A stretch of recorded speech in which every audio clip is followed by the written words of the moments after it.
Okay, to you, Edward. All right, thank you, Keith. Well, I'd like to call to order the meeting for September 9th for the Workforce Development Board.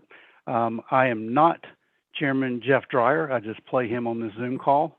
As a vice chair, I'll be filling his shoes and try to put as much voice inflection in as I can to do a good job there. But thank you all for being here. And as a reminder, even with virtual Zoom meetings, workforce development boards are required to comply with public meeting law. Therefore, we need to be able to hear you and your vote to be in compliance with the law. So just as a reminder, you may have seen the pop-up on your screen.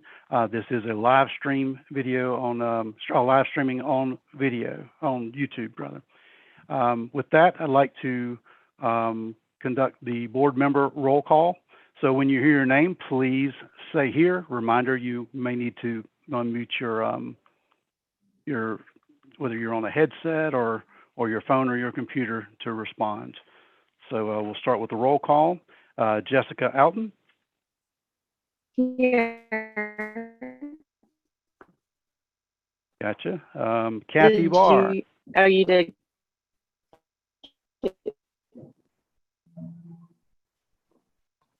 Kathy Barr.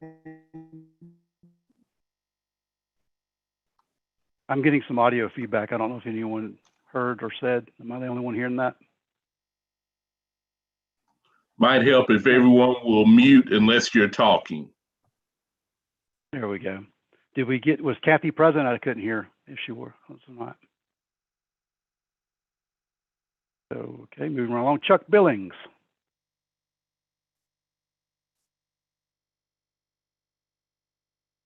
Okay, Michael Berkmeyer.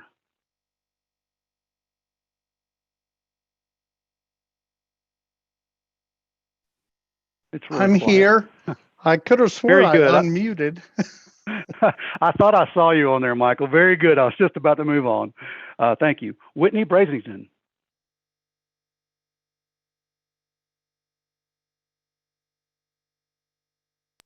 Tara Brosa. I'm here. Good. Jody Call. I'm here. Good. Sherry Carpenter. I'm here.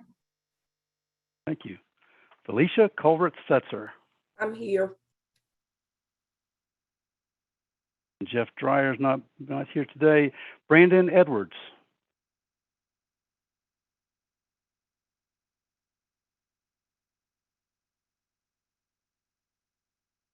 Okay. Stephanie Greer. I'm here. Edward Henson, I am here. Kristen Neubauer. I'm here. Jason Nunn.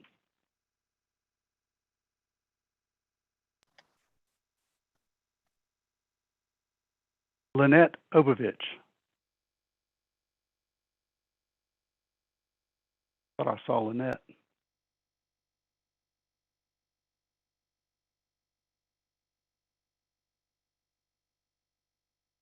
We'll check in on that. Okay. Matthias Perel. I'm here. Did I mess up your last name, Matthias? No, it's okay. Brian Peterson.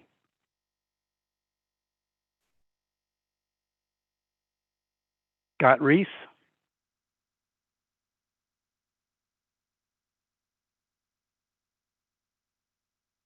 Jennifer Schaefer. Here.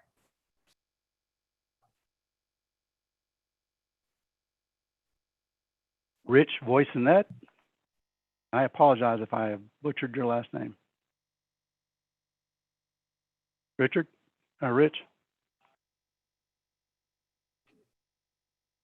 Okay. Amber Westall Briggs. I'm here. Good. And Debbie Woodard.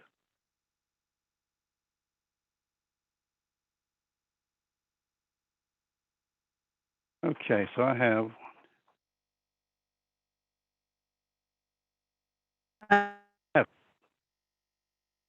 okay, I see there, Debbie. I have 12. I may be incorrect. Are we did we miss anyone there? Lynette said she fell back off, so I'm trying to get her back in.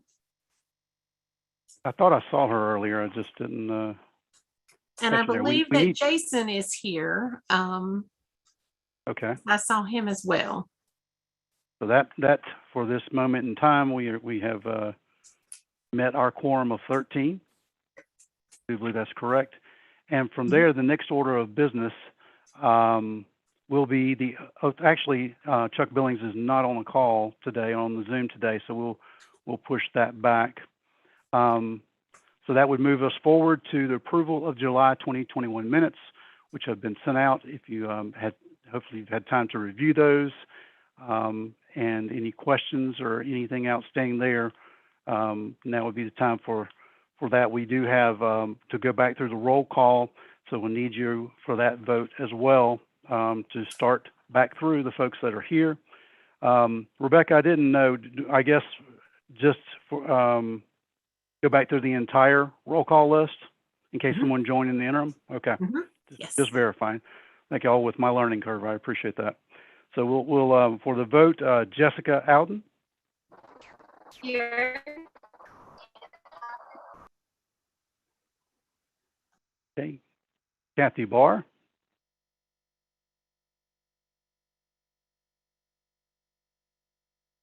Again, a reminder of approval for the July 2021 minutes. Chuck Billings. Michael Birkmeyer. Approved. Whitney Bracington.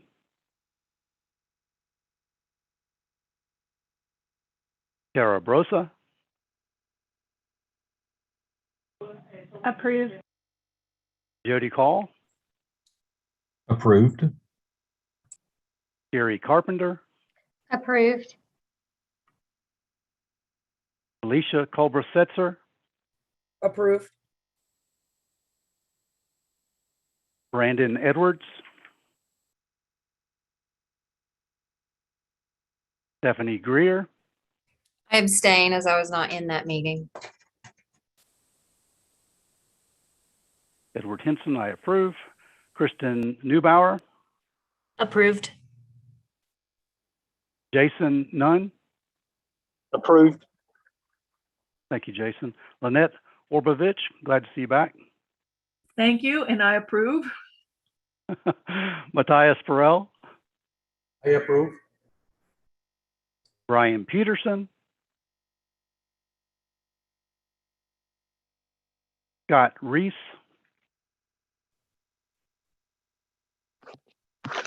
Jennifer Schaefer. Approve. Rich Voisinette. Amber Westall Briggs. I approve. And Debbie Woodard. I approve. Very good. That will conclude the vote for the approval of the July 2021 minutes. Thank you for your participation in that and in today's interactive Zoom as well.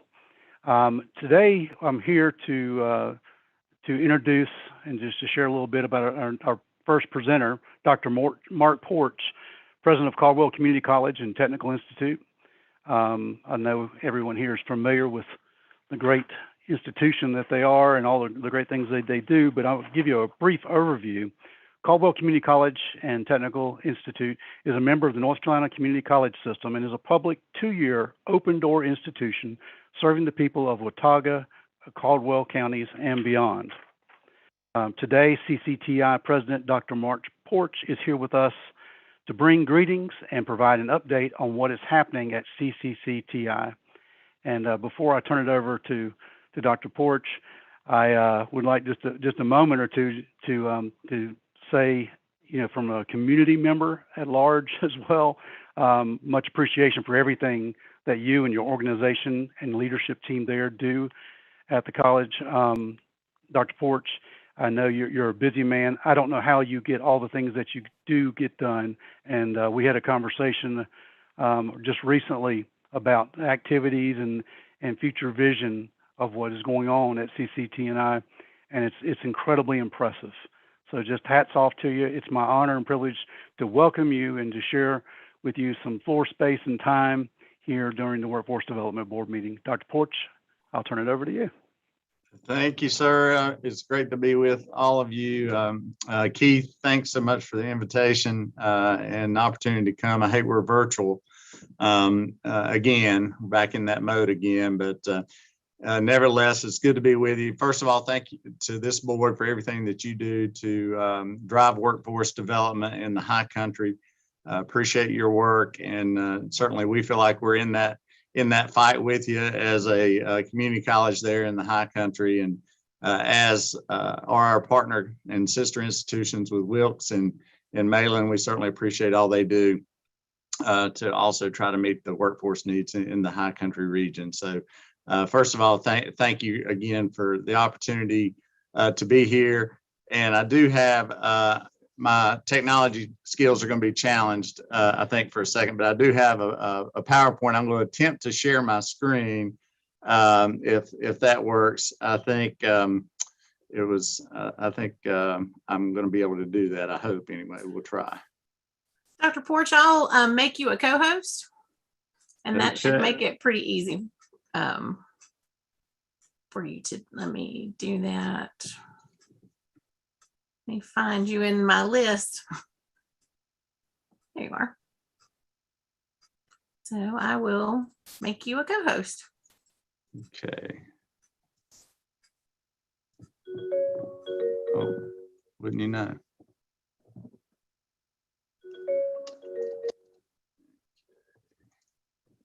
Let's see. How's that? Can you guys see that? I can see it. All right, very good. I thought it would be helpful for those of you who may not be familiar with community college and what we do in Boone, and to kind of go back and give you just a little bit of context and kind of start from the beginning. But this is kind of what our campus used to look like when it was first gifted to the college. That's our former president and former board chair back in the late 80s when they first were kind of looking at the property. And here's what it looks like today. Pretty much a transformation. I don't know that the county knew exactly what the property was when they gave it to the college. And if you haven't been there, I would love to encourage you to come and see it sometime because it's really a showpiece. I was thrilled to host the North Carolina Community College presidents on our Watauga campus for our summer meeting back at the end of July, and just had so many compliments from my colleagues about the view and the space. It's got a tremendous view of Grandfather Mountain, and we have, I don't know, 40 or 50 cars every night there to watch the sunset. So it's a special space and something that we're very proud of and look forward to showcasing to the community as we go along. The bottom set of pictures there is the newest building on our campus. It's the Student Services Center. And we're very proud of that facility. It's a 15,000 square foot facility that houses all of our wraparound support services for students. Everything from when a student first enters the campus, our admissions office, financial aid office, counseling, our testing center, all of those things are located there. And in addition, things like our bookstore, our library, our tutoring center are in that building. And also a 3,000 square foot open space that's a student center area for students to go and have a place to gather before or after classes. And it also gives us an event space to host events there. And we recently had an open house event and welcome many of our community leaders there. And we're very happy to kind of showcase that. But that's what our campus looks like today. What I will tell you is we've already outgrown it. And we're looking forward to hopefully expanding in the future and being able to offer additional opportunities on our Watauga campus. The next slide just has a little bit of information there about our buildings. And if you go back, you can see there's 4 permanent buildings on this property currently. and 3 modular, what we refer to as modular buildings that are approaching kind of the end of their life cycle. And so we'll have to figure out, how we're going to utilize that footprint in the future, where those, and I don't know if you can see my arrow, but these, there's 3 buildings, small buildings here together. Those are what we refer to as the modular buildings. One of those now houses a music classroom. One of those is a faculty office building, and the other is where we do some of our public safety training in that space. But that's certainly a future building site for us there.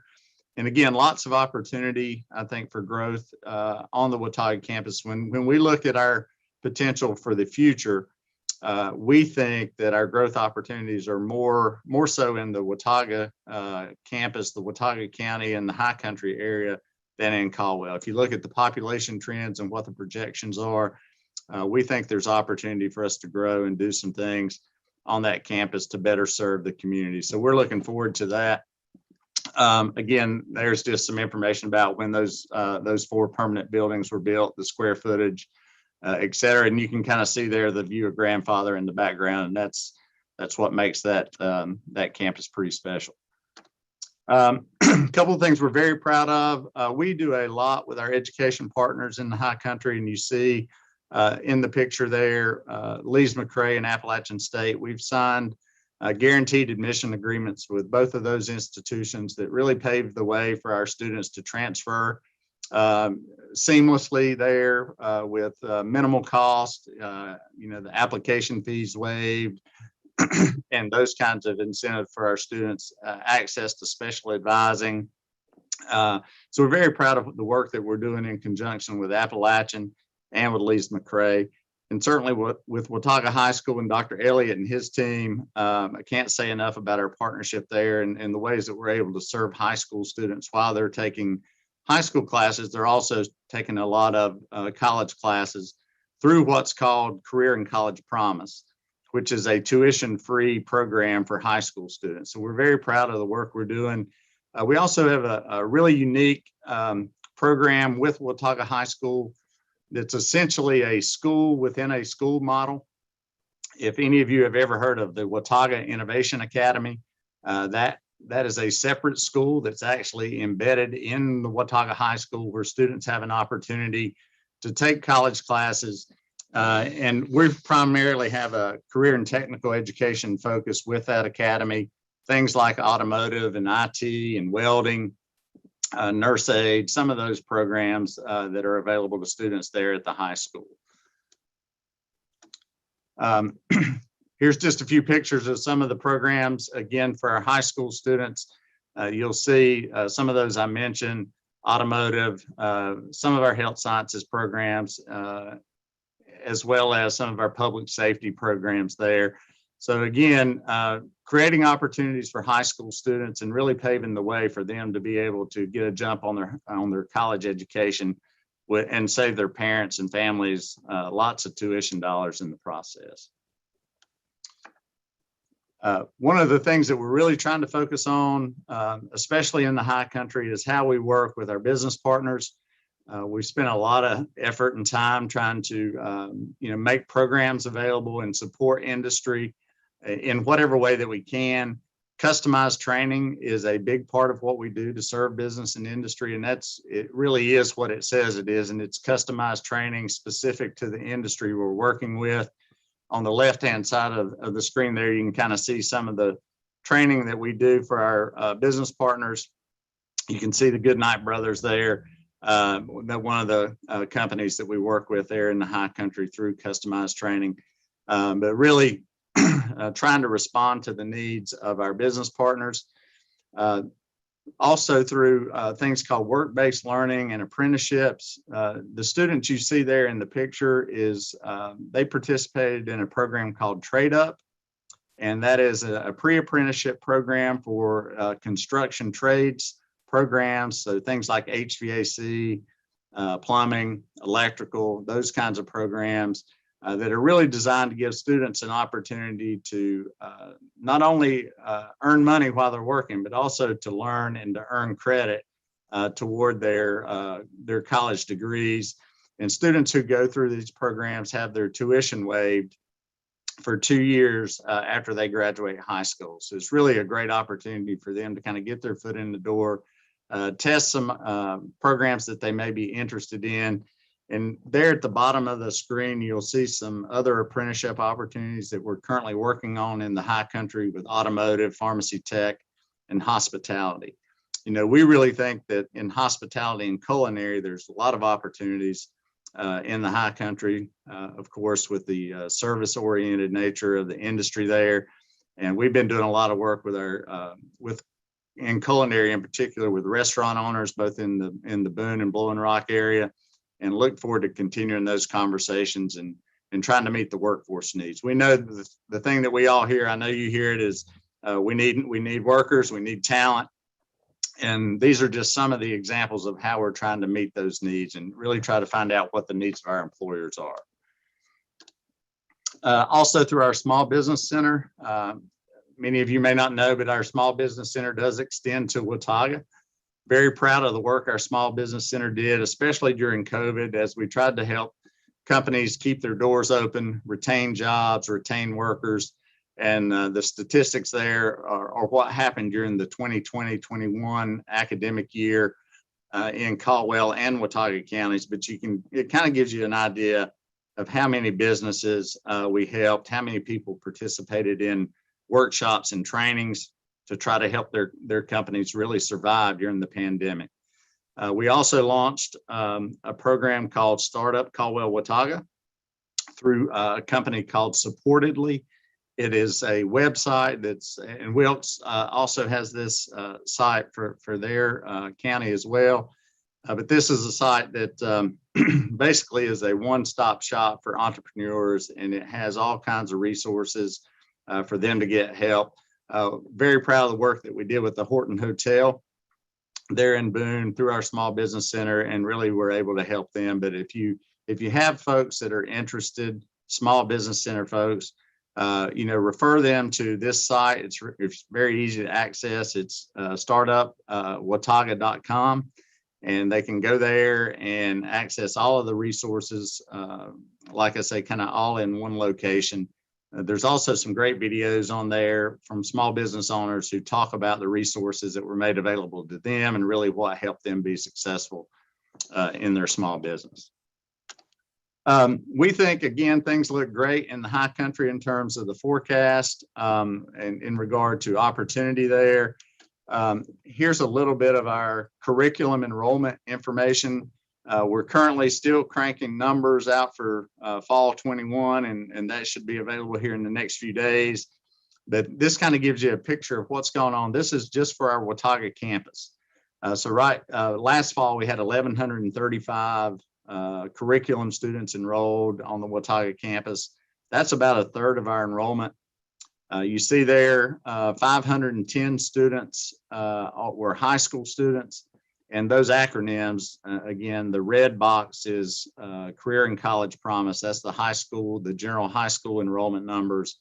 And the Career and College Promise WIA is the Watauga Innovation Academy. So we had 141 students in the Watauga Innovation Academy, but got over 500 students in the high country who are taking advantage of that tuition-free opportunity while they're in high school. Again, about a third of our enrollment there. We think we're going to be down about 50 students this fall compared to last fall in the high country.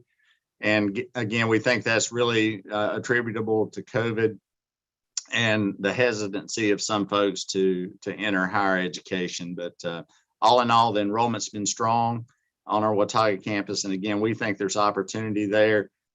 Some of the things that we're thinking about, and I think the next slide has some of our top programs on there. Transfer, we still do a lot of preparing students to go to a four-year institution. And what we like to say across the community college system is that we provide an accessible, affordable first 2 years of a four-year degree. And so we're still in that business of preparing students to go to Appalachian and Lees McRae and other four-year institutions. And that's a big part of what we do. But we also have a place in the technical workforce training arena. And those programs that you see there, nursing, business administration, IT, and culinary are some of the more popular programs on our Watauga campus. We're also looking at some opportunity for expansion there. We think construction trades is certainly an area. Many of you probably hear from the Home Builders Association and others about their needs. I know my phone rings and people say, when are you going to send me some plumbers? When are you going to send me some electricians, et cetera? So we're trying to determine, where we can do that.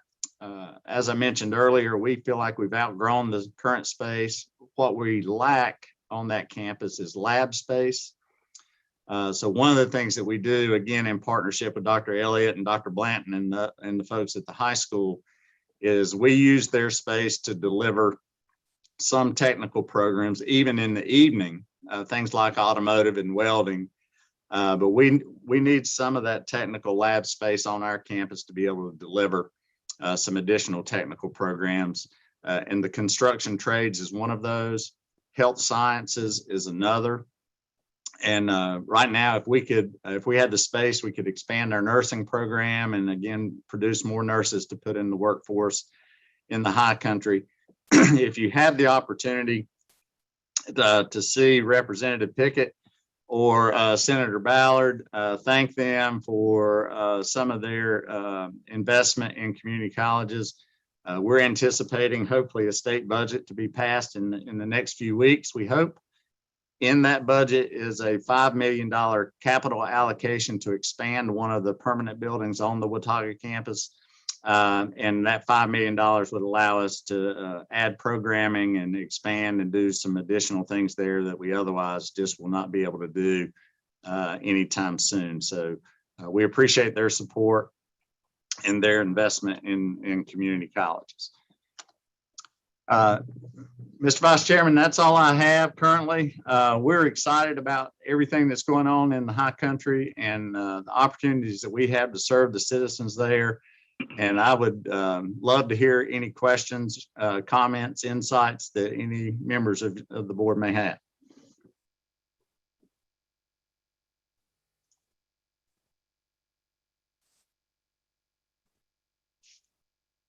We can also get those questions to Dr. Porch, or you can reach him directly if you think of something after the call. I think that was a fantastic presentation and a great update. We're very fortunate, again, to have Caldwell Community College, CCT and I, as accessible to us here in the high country. The campus is beautiful. The sunsets are great. If you have an opportunity, take the invitation from Dr. Porch and go visit. It is maybe get there a little bit early and find yourself a spot, but it's worth the trip. They're a beautiful campus, and again, we're so proud of everything that you're doing and giving just another resource and place for education, workforce development, training, all those things involved that help us stay relevant and continue with economic development. There's such an after effect for everything that you do there, and we appreciate all that you do. Thank you again for your presentation. Thank you. So, moving right along, Charlie Milling is here with us today. He's a consultant for Apprenticeship NC, and I'll give you a brief introduction and then turn it over to Charlie in a minute. But I know some of you folks will be very excited to hear what he has to share and how that can benefit you, get those wheels turning. If you're not familiar as much with apprenticeship, he's going to give you a good insight and can field questions and those sort of things as well. So registered apprenticeship is a training program designed to meet the needs of the employer by providing the employee with structured on-the-job learning, related instruction, and a progressive wage scale. Registered apprentices earn state and national credentials certifying their skills. So today, Apprenticeship NC consultant Charlie Milling is here with us to provide information and also information about registered apprenticeship and how it could help your business. Please welcome with me Charlie Milling. And Charlie, you have the floor, sir. Thank you, Edward. It's good to see everybody. Some folks I do know, some I have not had the chance to meet yet, but hopefully I'll get to meet someday soon. Thank you all for having me today. And I have some of my coworkers with me today, and I'll introduce them at the end of the presentation. when we do questions and that thing. So if I can, I'm going to share my screen. I've made you a co-host, Charlie, so you should be good to go. Thank you. You're welcome. Rebecca, can you see the PowerPoint? Yes. Awesome. So I want to, how do I hide this?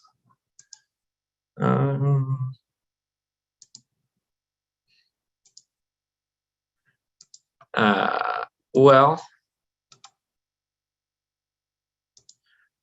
I'll just go from here. So thank you all for your time. Yeah, I'm going to talk to you all a little bit about registered apprenticeship in the high country. And what I want to do in this presentation is do three things. One, I want to talk about basic apprenticeship models. And then I want to talk to you all about entry points, and then how workforce development boards and registered apprenticeship can partner together. So I'm going to try and go through these slides pretty quickly, work through them pretty quickly so we have plenty of time for question and answer. So apprenticeship models, and that picture there, I think captures the idea of an apprenticeship pretty well. Apprenticeship has been around since the Gilded Age. That's how industry got started. That's how trades got started. That's how eventually any industry sector we have today got started. Its roots are in apprenticeship. You have a master, a seasoned professional who's been doing it for decades, who teaches and passes on that knowledge to a new person in the field, right? What I'm going to talk to you about is taking that idea and doing registered apprenticeship. So North Carolina is a state approving agency, and our role as Apprenticeship NC is to work with all the different stakeholders. We work with community college, such as Caldwell, and Dr. Porch, you all are doing amazing things. I really love what y'all are doing. Same Mayland and Wilkes. So we work with the community colleges, we work with the high schools, we work with workforce board, business and industry to create registered programs. And Apprenticeship NC is housed within the North Carolina Community College System office. So there are two kinds of registered programs I'm going to highlight. The first is registered apprenticeship program, and then the other one is registered pre-apprenticeship. And that connects to registered apprenticeship. Just, you know, the U.S. Department of Labor, who kind of has oversight over all things registered apprenticeship in the United States, they have a list of apprenticeable occupations. There are over 1,000 apprenticeable occupations on that list. Everything from able seamen to masonry to IT help desk professional to machine operator, culinary, room attendant, you name it, they've got it. So we tell employers, we really can apprentice just about anything in your organization: business, marketing, human resources, project management is a new apprenticeable occupation that they've listed. So don't think, yes, traditionally apprenticeship has been primarily in the trades, advanced manufacturing, and it's well suited for that, but it can work for any industry sector. So registered apprenticeship has to have three basic components. Has to have the related instruction, and that could be coursework at the local community college. It could be career and college promise courses. It could be an industry-led training program, or it could be both. It could be a certificate program at the community college, as well as an industry-led training program coordinated by the employer. So there's a lot of flexibility there, but it's got to have related instruction, and it has to have on-the-job training. So it has to have an on-the-job training plan that has work processes and job competencies that train the apprentice in proficiency for that occupation, right? So let's take electrician. Typically, it's about a 3-4 year program. the apprentice will spend about 3-4 years doing on-the-job training with the master electrician, learning the trade. And these training hours are the clock hours. They're going in, clocking out. Okay.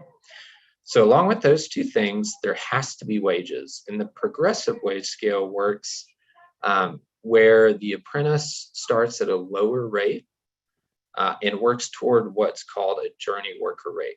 So using that electrician example is, again, let's say a company pays an electrician with, I don't know, 3 years experience, 4 years experience with city cards, you know, and is licensed the way they need be. Say they pay them 18 an hour, 20 an hour, right? The apprentice could come in at 16 an hour. And then after 6 months or 3 months, however, you know, the employer wants to do it, bump them up to $17 and then on up to 18 and so on. So that's the progressive wages. Once we have those three components, we can do a registered apprenticeship. The other kind is a registered pre-apprenticeship. So in a pre-apprenticeship, there's a lot of flexibility. A pre-apprenticeship has to have either a set of related instruction or an on-the-job training program. It can be both. And really the best pre-apprenticeships has both. So for instance, the Trade Up program is a great example. It has coursework put on by Caldwell, but then they go do on-the-job training for a couple weeks during the summer with the local employer. So they get both. And really the highest quality and then therefore the best outputs in your apprentices utilize programs that has both. Also in a pre-apprenticeship, the wages are optional. Wages do not have to be paid in a pre-apprenticeship. If wages are paid, they do not have to be progressive. So they can be a flat rate, you know, for the 2 weeks, 4 weeks, 6 weeks, whatever they're doing for the on-the-job of, you know, $10 an hour, $12 an hour, whatever the case may be. And let me say here on the wages real quick, y'all, the wages are set by the employer because the apprentices are employees, you know, of the employer. So they need to work within the employer's operating costs and their own wage scales that they use for all their employees. So we don't ask employers to stretch their budget or go outside of that. So a couple of questions you might have, and there's several questions we get oftentimes. Can a registered apprenticeship be developed in a silo? That is, can be registered apprenticeship be developed by itself, not really connected to other programs or things or stuff like that? Yes, it's kind of a yes and. So yes, the employer can sponsor their own apprenticeship program and they can provide the on-the-job training. They can provide classroom type education. They provide the wages and they provide the staff who oversees the program. However, it's hard. The data shows that it's hard to do larger programs of scale with large cohorts if an employer is trying to do it by themselves. So most often we find it works best when an employer partners with workforce boards and with the community college. So when they partner with Caldwell or Wilkes or Malin to provide that related instruction to at least get it started, right? It's great to try and find funding sources that can bump up the wage increase. You know, let's say the employer sets the wages at $16, $17, $18 an hour. Some industries might have wage supplement programs that can add to that, and that's totally great. Early childhood education is a great example of that. Employers benefit from workforce boards working with NC Works to provide recruiting and finding the talent to go into their apprenticeship programs. And then there's some other benefits that other organizations can provide to help retain the talent. You know, one of the things we find is that apprentices especially apprentices from lower incomes, have more challenges to being successful in apprenticeships, such as transportation, internet service, right? So if an organization can partner with the employer and help the apprentice overcome those challenges, that's a big win. Another question we often get is, can registered pre-apprenticeship be developed in a silo? That is, can you do a pre-apprenticeship by itself?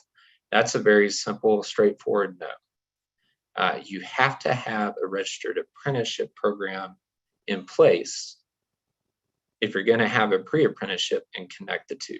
Because the goal here is to create a seamless pathway with multiple entry points for as many different workers as possible, right? So it doesn't do much good to have a pre-apprenticeship that primes the pump, if you will, and gets people excited about a career in as an electrician, or a career in IT, or a career in culinary, right? If there's no continuation after that pre-apprenticeship. So you have to have both if you're going to do a pre-apprenticeship to apprenticeship pathway. And really that is, I would say, the gold standard in terms of the types of programs or types of registered apprenticeship. Because a pre-apprenticeship is really good at taking a group of potential new employees into a field, 20 new potential cooks, and calling out and identifying the ones who are really passionate about that field, who are going to say, yeah, I really love to cook and being in a kitchen, and I'm going to take this next step and make this my career. If you don't have a pre-apprenticeship to kind of set that up, it's a little more risky, if you will, for your apprentices. So speaking of entry points, and what I want you all to take home from this slide, and really from this presentation, is the flexibility. We really can be creative and create a pathway that recruits and brings in high school students and gets them going, along with adults 18 and older who may be going to Wilkes right now, or going to Malin, or going to Caldwell, right? So you can have both in a program. An employer can have both entry points, can have a pre-apprenticeship that's for 18 and older. It can utilize credentialing programs, short-term work experiences, a course or two at the community college, whatever the case may be. And employers have the ability to bring in prior credit into an apprenticeship. So if you have an electrician, let's say, moves into the area, has worked for a year, 2 years in the eastern part of the state, and goes into an apprenticeship, or a carpenter, let's say, the employer can say, well, I'll award you 2,000 hours of prior credit towards your on-the-job hours. Okay, so there's that entry point or points. Another one is the high school-based pre-apprenticeships. So these are pre-apprenticeships that are happening in high school. They're for high school students.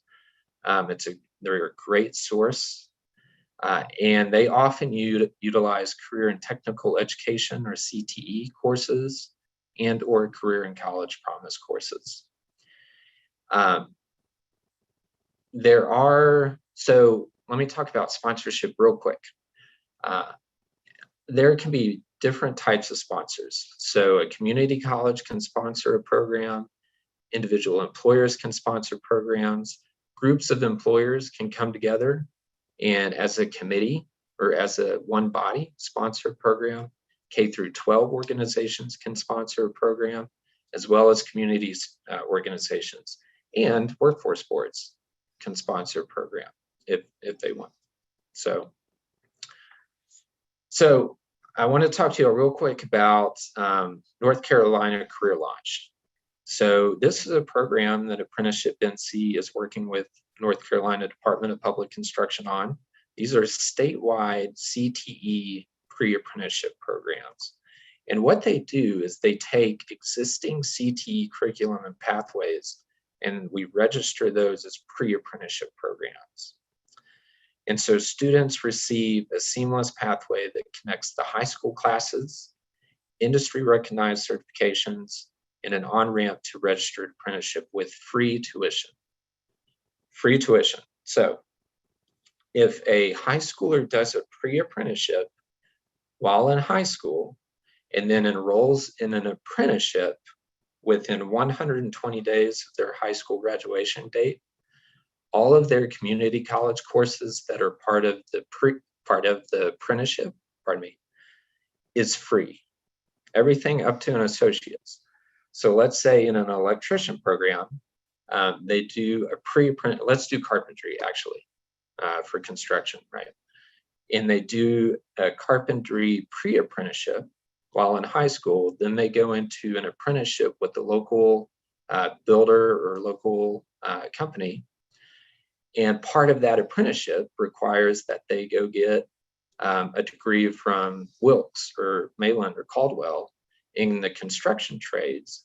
Even if it's an associate's, that whole program is free.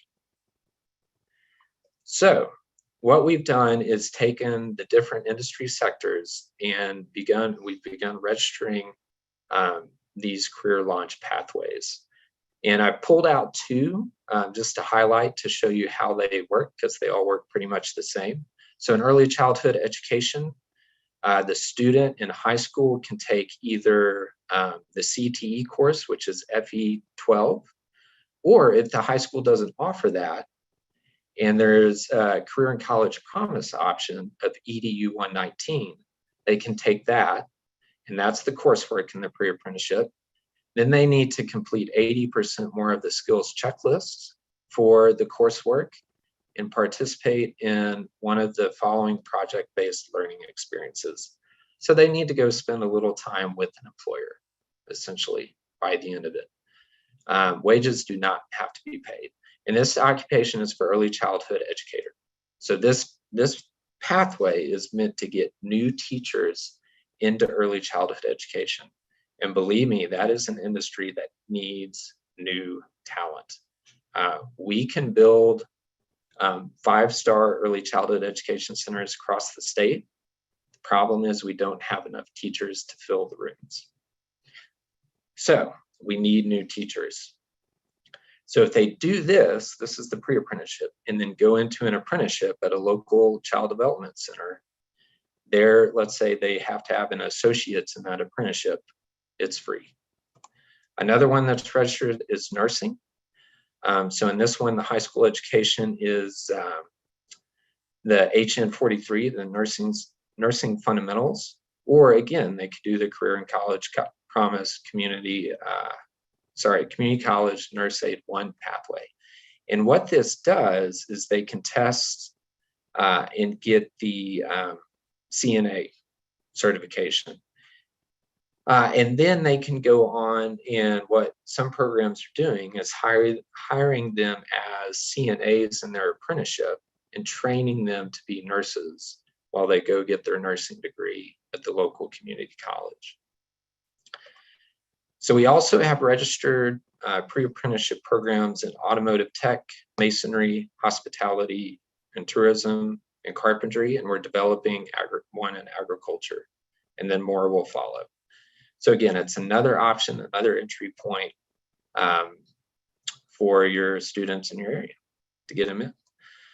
So how can the Workforce Development Board help, if you will, or what's the role of them? In a way, one model is to have the Workforce Development Board become a consortium. So they become an umbrella of interested employers, educators, and community partners, right? They can work to create a combined marketing strategy, which is very helpful in today's climate, I think, to try and help all of the employers, not just one or two. They can work with the community college to develop apprenticeship programs, build recruiting, screening, and selection tools, register independent and apprenticeship programs. Like I said, workforce boards can be a sponsor of a program and just have participating employers if they want. the biggest thing I would say is to help get employers connected. I would argue an employer would benefits well when they have this as a tool in their toolbox. One of many, right? It's not the only one, but it should be in their toolbox. For example, we have one sponsor who has a continual apprenticeship program registered for 70 years. And they have been able to withstand the ups and downs, recessions, pandemics, all that stuff because they have a sustainable, well-established, one reason, a sustainable, well-established apprenticeship program. So help get employers connected.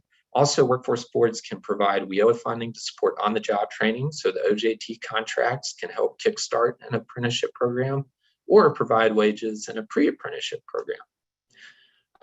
The youth fund, apprenticeship. WIOA funding can work to help pay for education. Also to help with supportive services, like I said, such as transportation, daycare, hold hiring events, which you all do, and connect apprenticeship opportunities with NC Works. So I threw a lot out you. I want you to know who's who in your 7 counties. I think you've met a couple of us, but I wanted to introduce my team who's with me at Apprenticeship NC. So I'm the regional apprenticeship consultant, and I'm your point of contact for any program developments for adults 18 and up in Avery, Mitchell, and Yancey counties. Then with us, and Shelby and Cindy are on the call. So Shelby McLean is with Apprenticeship NC. She's a regional apprenticeship coordinator. She's your point of contact for adult apprenticeship in Allegheny, Ash, Watauga, and Wilkes. And then with us, you may know, some of y'all may know her, is Cindy Messer. She's a new hire, new with us with Apprenticeship NC. We're excited to have her. She's our new youth apprenticeship coordinator. And so she's the point of contact for high school pathway development and high school programs in all 7 counties. So that's who we are. And I wanted to open it up to questions.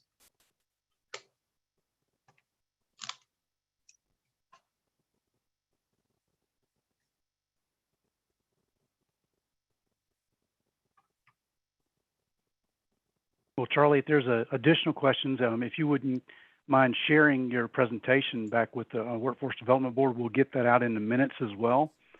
We can be a point of distribution for that. Certainly, thank you for thank you. And what a great presentation, an incredible service that you're providing, and just one more attribute to the high country and our surrounding areas of opportunities to connect people and employ and educate as well. So we really, on behalf of everyone here at Workforce Development Board and staff, we thank you for that presentation. Thank you. Moving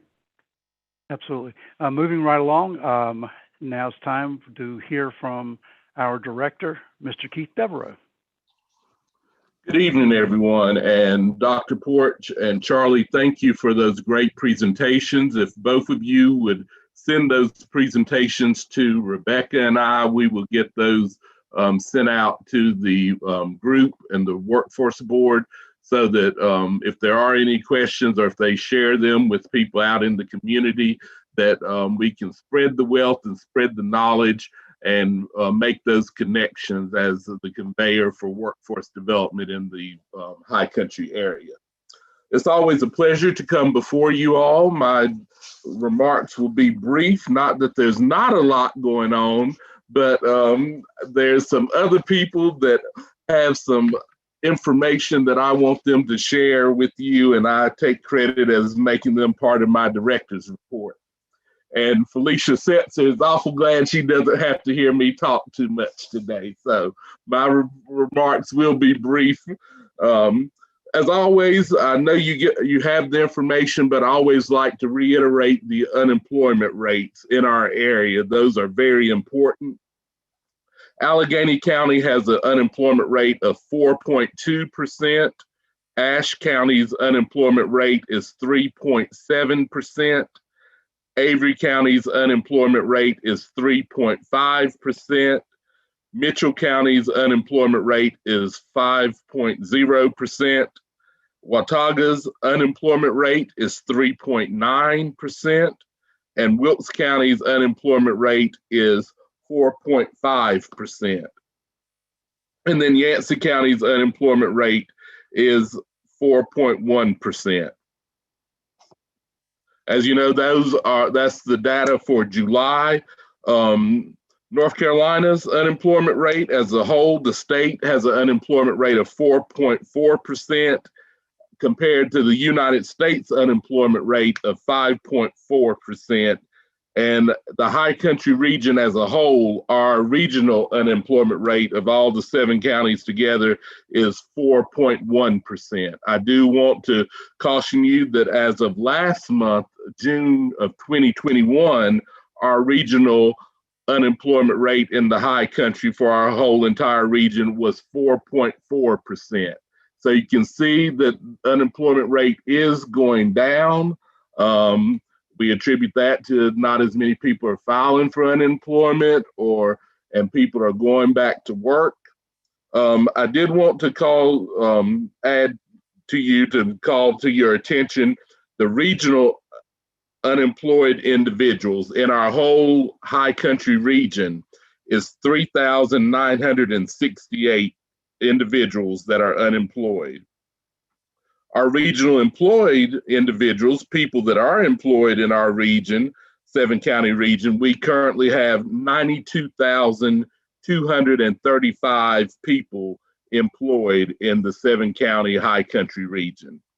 Our regional labor force consists of 96,203 individuals in the 7-county region. That makes up our labor force. Want to let you know that since June 2021 to July 2021, 247 individuals have become employed.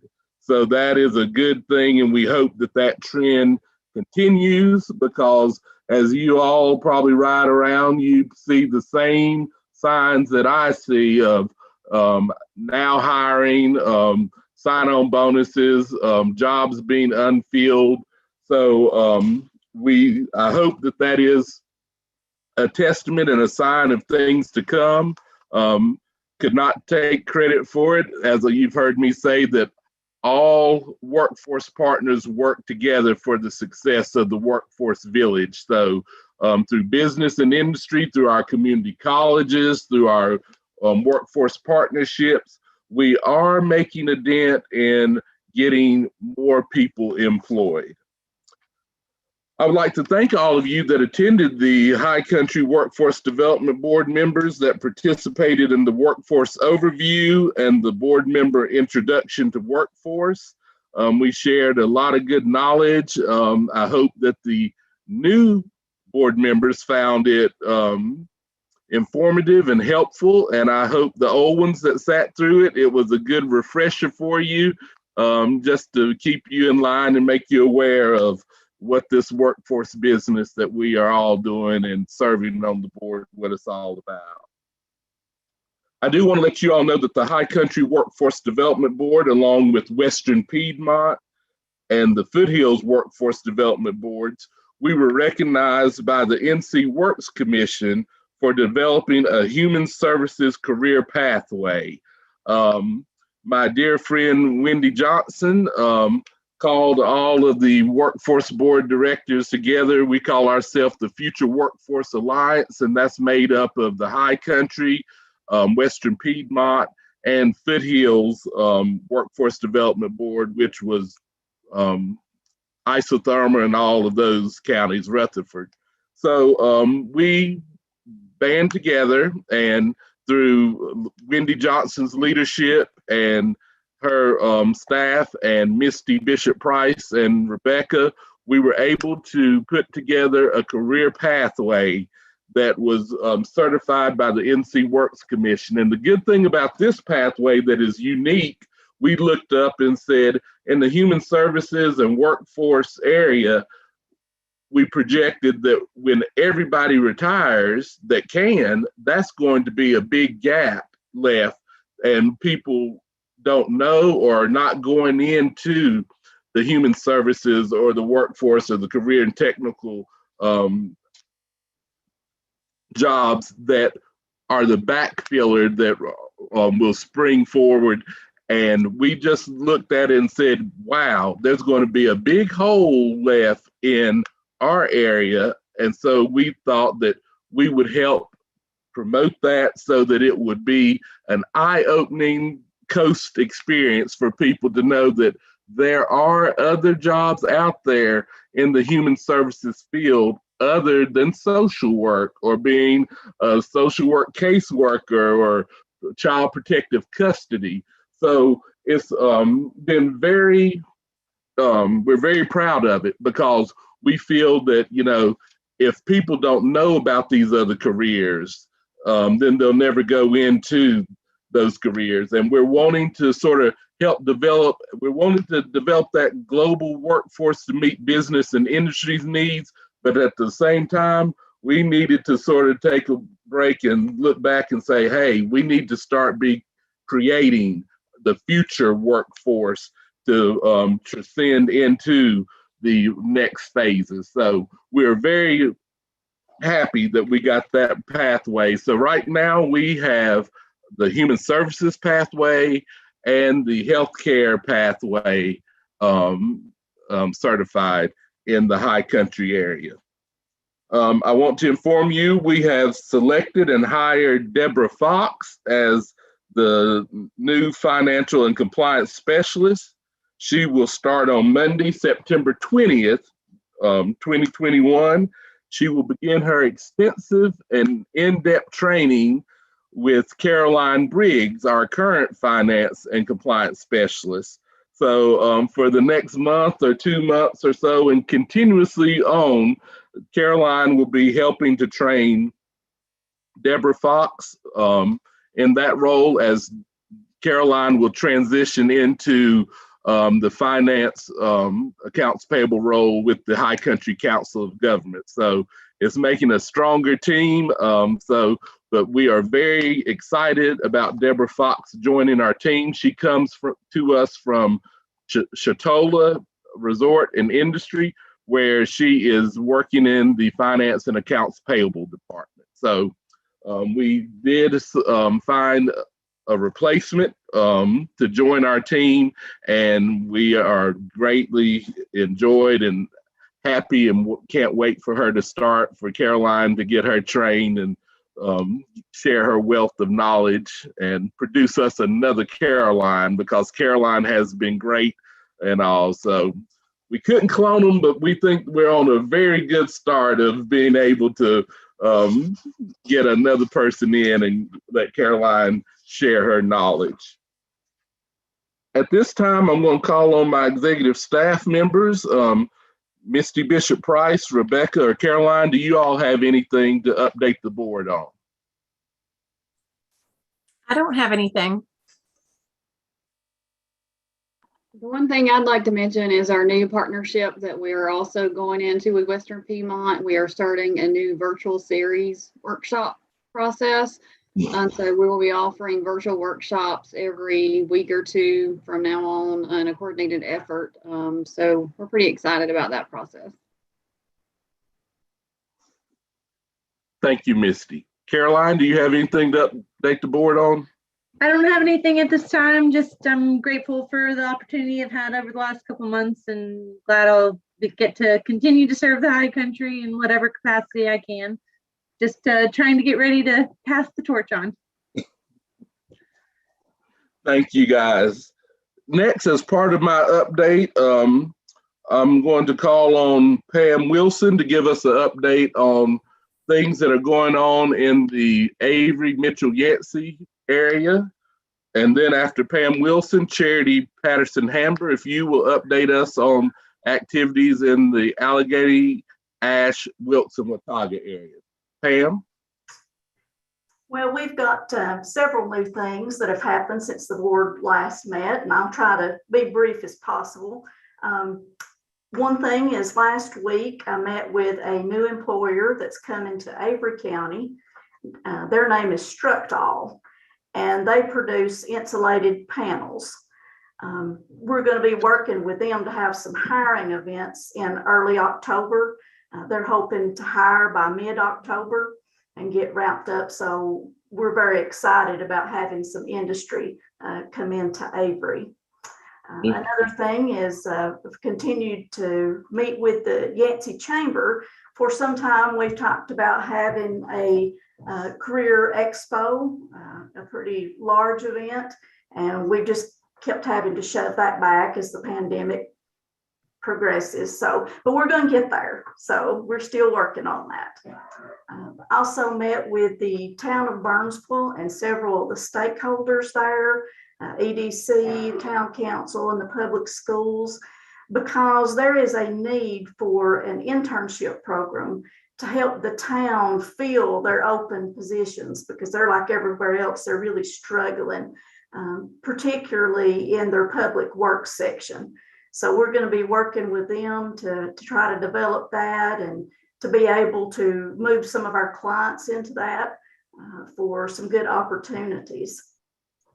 Was also able to assist Yancey EDC. They've been working on a project that is a tourism workforce development hybrid.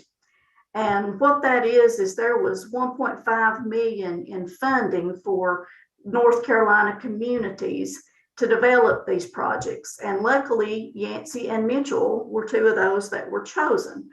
And what that's going to consist of is on your tourism sites, like your Airbnbs, along with their tourism information, there's going to be a link that will bring folks to job availability information in our area. So I think that's going to be a good opportunity for some of our local employers to be able to advertise their jobs at large. And luckily, I was able to give them some information and assist with that. And I'm glad to announce that after we've had to take a pretty long break from holding our Manufacturers Association meetings, we're going to be starting those back, with the first one being October the 4th at 1:30. And it's going to be held at the Blue Ridge Boutique Hotel. That is the new venue that Mayland has been working on for quite some time. There'll be a tour of the venue there. It's really nice for anybody that's not had the chance to see that. If you did not receive an invitation to that meeting and would like to do so, please just let me know and I'll make sure that you do get an invitation. So, and other than that, we've been doing a lot of our normal things, some work experiences, started our first youth OJT we've had in a while last week, out recruiting for our programs, and that's pretty well what I have. If anyone doesn't have any questions, I'll turn it over to Charity. Pam, what was the name of the manufacturer that's coming in? Structall. That's STRUCTALL.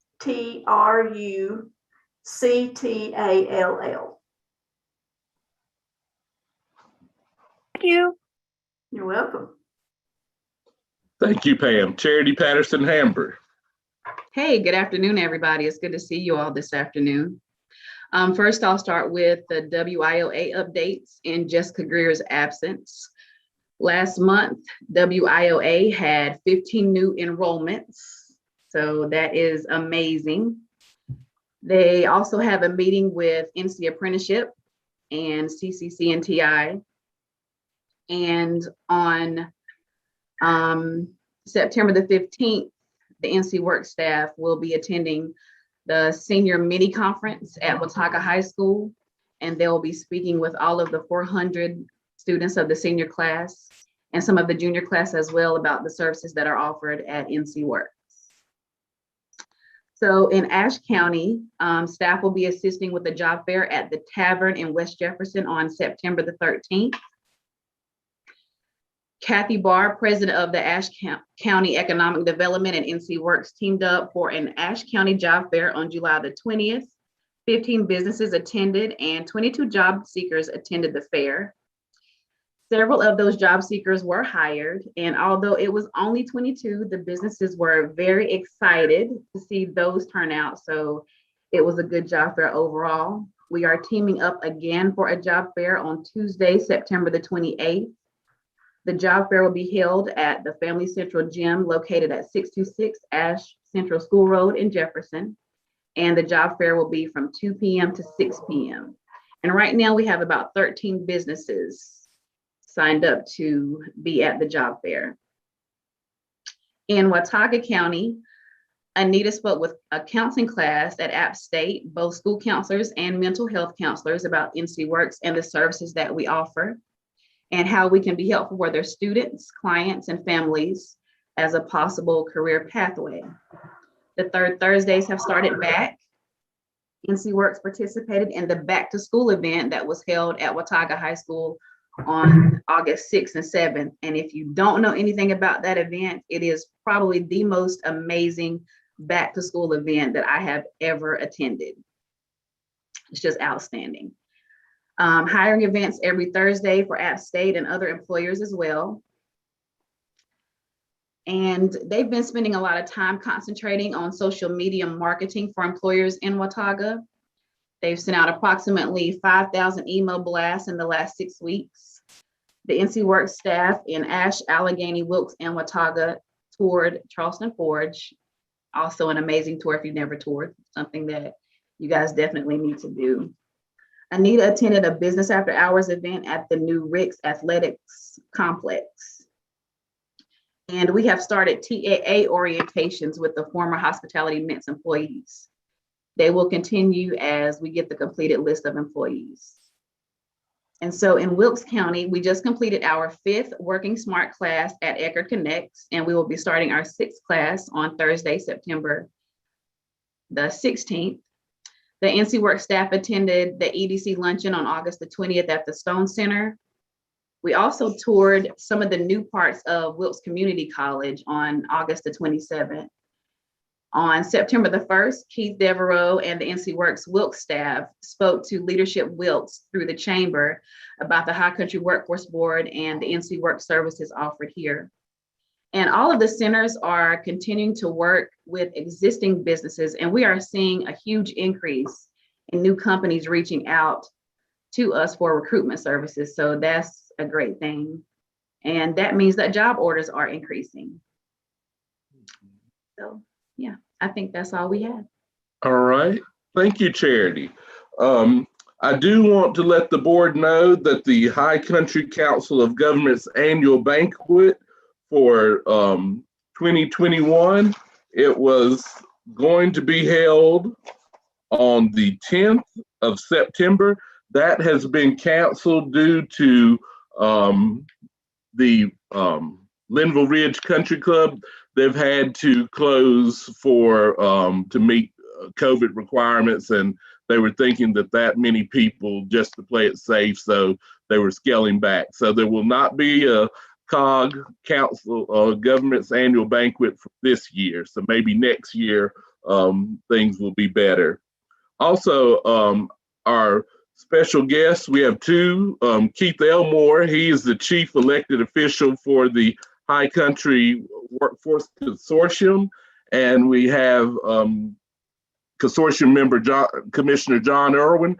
Keith Elmore, would you address the group? Is there anything you'd like to say as our chief elected official for the consortium board?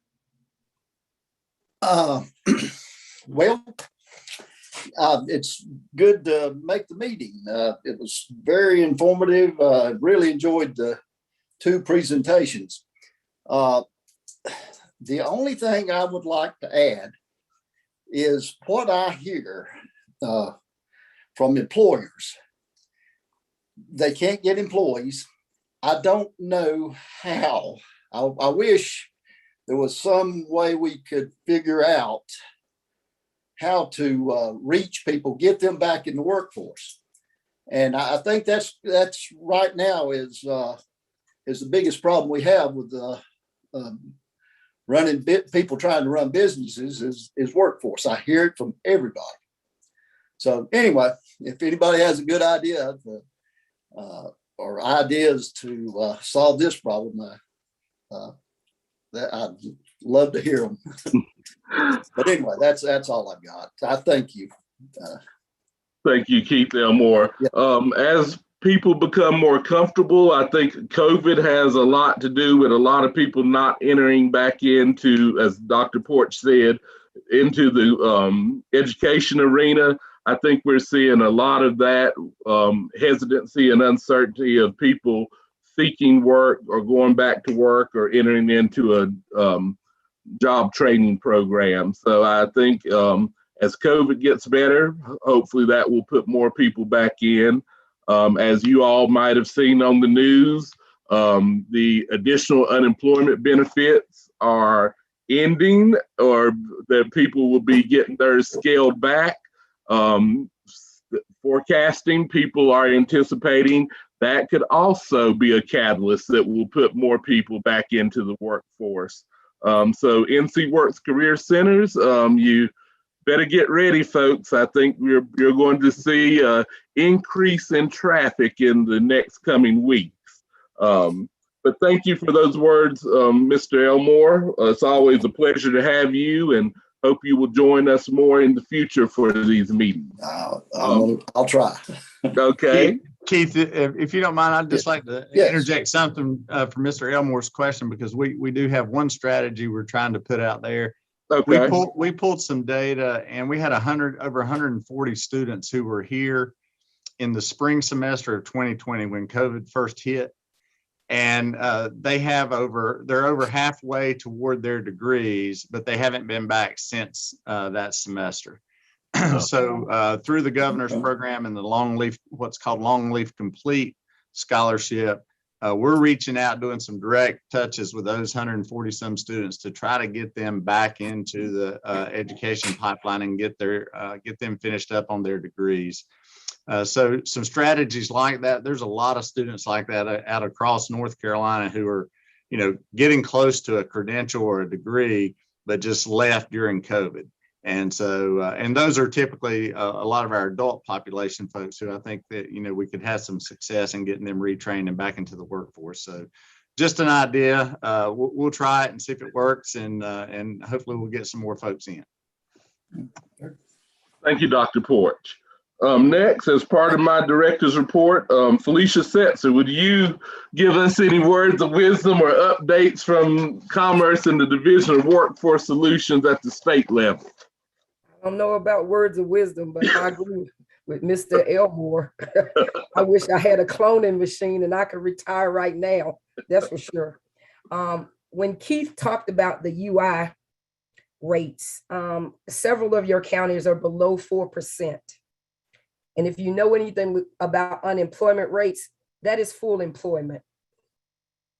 Anything below 4% is full employment. So that makes it even harder when you're looking at trying to find employees for employers. So it makes our job a little more difficult. And that is why we are concentrated. You heard Charity talk about all of the connections that we're having with employers. That's why we're increasing those connections and ensuring that we are increasing those employer services so that we can help employers, all that we can.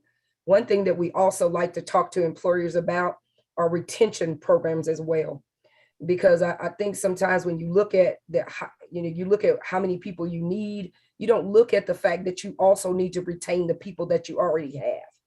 So we want to talk to employers about retention, talk to them about how they're communicating their structure within their companies, looking at their cultures and things like that. So people want to stay with you. Once you hire them, they want to stay on board.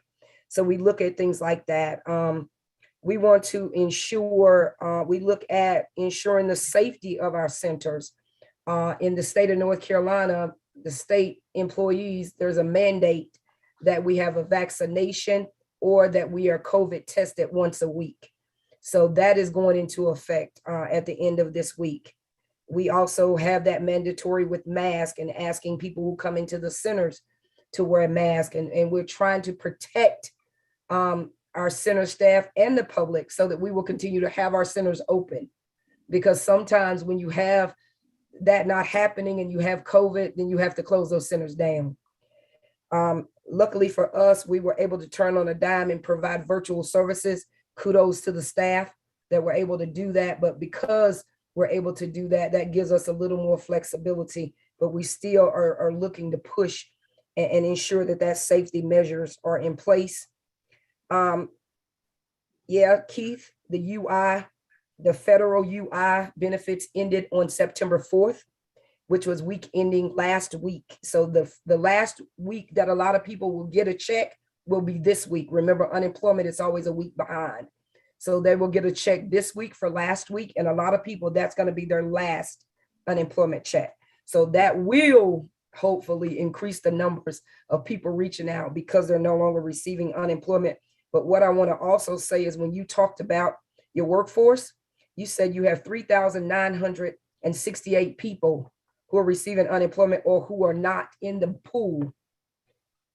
We want to look and see how many actual job openings you have. What are the numbers? I'd venture to say that it maybe is more than that. Because yes. I know in my other areas it's more than that. So if everybody that was there was working, we'd still have a shortage. I know that doesn't sound encouraging, but I need for you to look at the real of what we're dealing with. We're dealing with a shortage of employees. And so we're going to have to do some things to help to increase that pool, like Dr. Porch was talking about, reaching back and looking at those people who haven't completed, also reaching to those students who are graduating from high school and don't know what they're going to do and where they're going to go. We're going to have to look at doing that aggressively. And so those are the things that we are looking at from the state side. Let me give you a tidbit too, and then I'm finished, which for your updates, Keith. That human services pathway, that kind of started with me. I'm taking, no, I tell Wendy I took credit with that. I won't tell her. Tell her. But Wendy and I were talking because my daughter, she did the advanced standing social work at App. And I was telling Wendy that when she was doing her BSW, the only practicum that she could get or that was offered was with DSS. And I was saying that is why they have a lot of people that are floated that way, because those are the people who offer those practicums. And then what is happening is they're hiring those BSW people right out of those practicums. And I was telling her, we need to get in that. We need to get in that. And then App came with the workforce degree, and we were excited. And so that's kind of where that pathway started. But it was just having that conversation, because that's why we want to work so closely with our partners and be able to talk to our community colleges and to our universities and colleges so that we can be able to participate as a practicum, so that they will start to look at workforce from that human services part.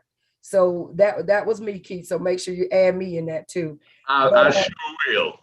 But just wanted to say that and just thank everybody for everything that you're doing. And we're so excited to be a collaborative partner with everybody that's on the board.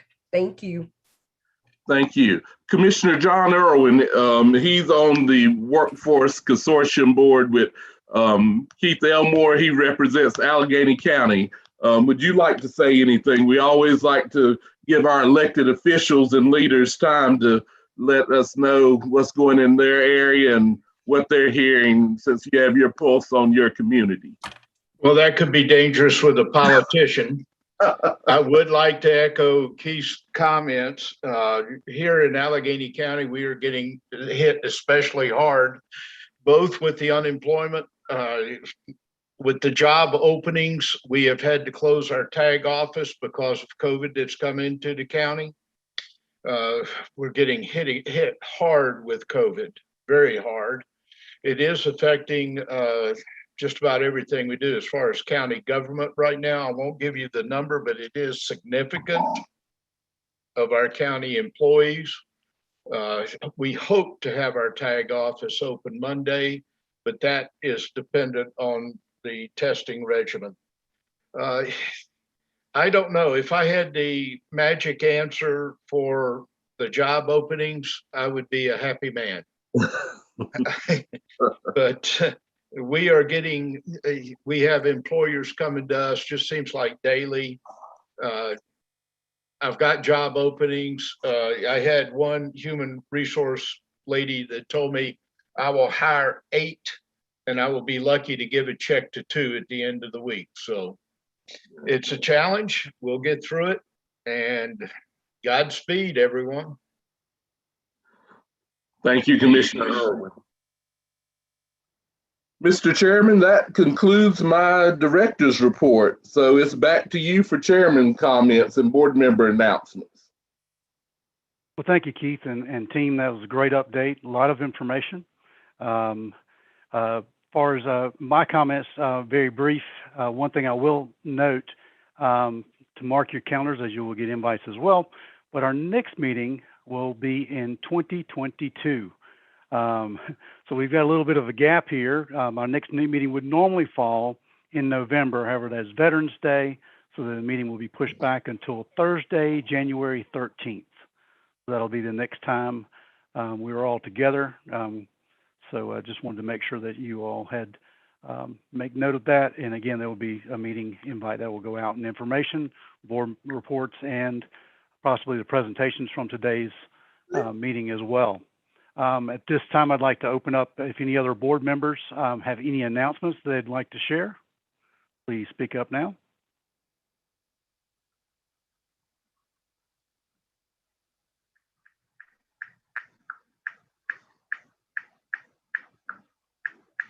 Maybe Morse code. We got some little tapping going on there. That was for you, Felicia. With that, SOS. I can understand. I understand. Having no additional comments or announcements from our board members, we will open now for public comment. Anyone from the general public would like to make an announcement or have a comment? Mr. Vice Chair, I didn't receive any to be read. Okay, very good. Very good. Thank you very much. Well, that takes us to the final bullet point in our agenda to wrap up today's meeting. What a fantastic meeting, chock full of information, excitement, and again, thanks once again to our 2 presenters. A lot of information there. We want to get that information out to you guys because there's things that we can take advantage of. It's an exciting time. I know it's a crazy time right now. A lot of unknowns, the highs and lows of what this COVID and this season of COVID has brought to us. But I want to applaud everyone here to continue to push forward on the efforts that you have done and keep moving in the future in a positive way. Keep us moving and changing those numbers in terms of the COVID cases and getting past that, but also in unemployment and employment rates. So they continue to improve, and with great programs like are being represented here, I know we're making a tremendous impact, not just here in the high country and our 7 counties, but the trickle effect for those counties around us. So with that, I'd like to say, hope you all have a great afternoon. It was great to see you all. Can't wait till we can meet in person again. And we will talk to you all soon. Thank you very much. Thank you, everybody. Appreciate you. Goodbye. Bye. Thanks all. Take care.